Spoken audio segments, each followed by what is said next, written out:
ইকরা triggered হয়েছে, ইকরা triggered হয়েছে, কিন্তু সেটা আমি করি নাই।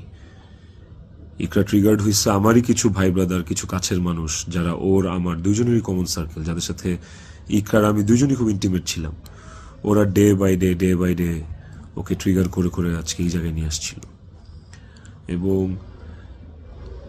এই মানুষগুলা তো থার্ড পার্সন আমার জীবনে। একটা সংসার তখনই টক্সিক হয় যখন বাইরের মানুষরা ওই সংসারের মধ্যে ইনভলভ হওয়া শুরু করে, বাইরের মানুষগুলা ওই সংসারে হাজবেন্ডকে বা ওয়াইফকে ট্রিগার করা শুরু করে। তো এই মানুষগুলোর সম্পর্কে আমি পরে অন্য একটা ভিডিওতে হয়তো বলবো, বা এই মানুষগুলোর সম্পর্কে ওরা যারা নিজেদেরকে কাকরাইল মসজিদের ইমাম সাহেব মনে করতেছে, মনে করে আমার সংসারে ইন্টারফেয়ার করছে, তাদেরকে নিয়ে পরে কথা বলবো উইথ প্রুফ। কিন্তু এখন আসলে আমি এইসব বিষয়ে বা অন্য কাউকে এক্সপোজ রিভিল করার মতো আসলে মেন্টাল পরিস্থিতিতে নাই। আমি কতটুকু গুছায় কথা বলতে পারতেছি আমি সেটাও জানি না, কিন্তু আমি ইকরাকে সুইসাইড করতে ট্রিগার করি নাই, শি ওয়াজ ট্রিগার্ড।